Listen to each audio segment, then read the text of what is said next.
উর্মিকে আগুনে পুড়িয়ে মারার চেষ্টা করার জন্য রূপাকে পুলিশের হাতে তুলে দিল উর্মি আর রত্না দিদি। হ্যাঁ বন্ধুরা, অনুরাগের ছোঁয়া ধারাবাহিকের আগামী পর্বগুলোতে আমরা এমনটাই দেখতে পাব। বিস্তারিত জানতে ভিডিওটি না টেনে একটা লাইক দিয়ে শেষ পর্যন্ত দেখার জন্য অনুরোধ রইল। দীপা রত্না দিদিকে বলে সময়ের সাথে সাথে উর্মির মুখের কালো দাগগুলো মিশে যাবে, আর সেই জন্য উর্মিকে কিছু বলার দরকার নেই।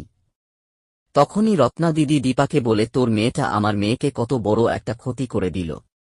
রাগে আমার গোটা শরীর জ্বলছে, আর তুই বলছিস তাকে কিছু বলবো না। তারপরে দীপা বলে, তুমিও তো একটা সময় আমার ওপর কত রাগ করেছিলে, তারপর আমাকে বুকে জড়িয়ে নিয়েছ মা। তবে আমি তোমার কাছ থেকে এইটা আশা করি যে তুমি আর বোকামো কাজ করবে না। তখনই রত্না দিদি বলে, সৎ মা হলে তার ওপরে কিভাবে দোষ চাপিয়ে দেওয়া যায়। এদিকে উর্মি রূপার উপরে কোন রাগ রাখে না, উর্মি বাড়িতে আসলে সবাই উর্মিকে ওয়েলকাম জানায়। এরপরে মিস্টার মেহতা উর্মির সামনে এসে বলে, এবার কোনো স্পন্সর নয়, এইবার পাবলিকের রিকমেন্ডেশনে আপনাকে সিলেক্ট করা হয়েছে। এরপরে মেহতা উর্মির মুখে পোড়া দাগ দেখে বলে, রূপার কথায় আমি আবারও ঠকে গেলাম। মেহতা আরও বলতে থাকে, উর্মি মুখে যে দাগটা আছে এই দাগ মেকআপ দিয়েও যাবে না। তারপরে উর্মি জিজ্ঞাসা করে যে মেহতা এগুলো কি বলছে, তারপরে উর্মি আয়না দিয়ে দেখতে চাই। এরপরে উর্মি আয়না দিয়ে তার নিজের চেহারা দেখে উর্মির মাথাটাই ঘুরে যায়। তারপরে উর্মি দীপার ওপর চিৎকার করে বলে, এই জন্যই তুই আমাকে হাসপাতালে মধ্যে আয়না দিতে চেয়েছিলিস না। তারপরে উর্মি রূপাকে বলে, দিলি তো আমার গোটা জীবনটা একদম শেষ করে দিলি। এরপরে উর্মি রাগিনী হয়ে টেবিল থেকে একটা ছুরি তুলে বলে, আমি নিজেকে শেষ করে দিব।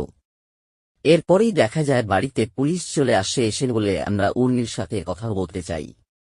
তারপর রত্না দিদি আর উর্মি পুলিশ অফিসারকে রূপার নামে দোষারোপ করতে থাকে। এদিকে সূর্য পুলিশ অফিসারের কাছ থেকে একটু সময় চেয়ে নেয় আর বলে, আমরা সবাই বাড়িতে একটু কথা বলি, তারপর আমরা আপনাকে ডাকব। এরপর বাড়ি থেকে পুলিশ চলে গেলে দীপা সবার ওপর চিৎকার করে বলে, আমার মেয়েকে আর কেউ দোষারোপ করবে না। কখনোই রত্না দিদি উর্মিকে খেপিয়ে দিয়ে বলে, দেখেছিস নিজের পেটের মেয়েকে কিভাবে সাপোর্ট করছে দীপা। তখন রত্না দিদি আরও বলতে থাকে, দীপাকে তোকে আমি একটা থাপ্পড় মারব। তখন দীপা বলে, থাপ্পড় মারলে মারতে পারো।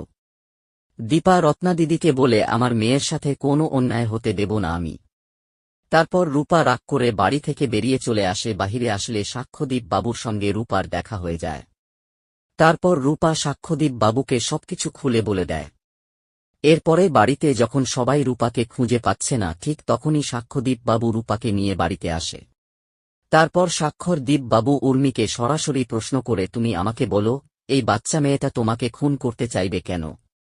তোমাকে খুন করার কি উদ্দেশ্য আছে রূপার ভেতরে? তখনই রত্না দিদি বলে, আমার মেয়েটা অসুস্থ, আর তার মধ্যে তুমি এইসব প্রশ্ন করছ। আর তখনই সাক্ষ্যদীপবাবু বাড়িতে সবার সামনে চিৎকার করে বলে, আমার মেয়েটাও অসুস্থ। অনুরাগের ছোঁয়া ধারাবাহিকের লেটেস্ট আপডেট সবার আগে পেতে আমাদের চ্যানেলটি সাবস্ক্রাইব করে বেল আইকনে ক্লিক করে রাখুন। ধন্যবাদ।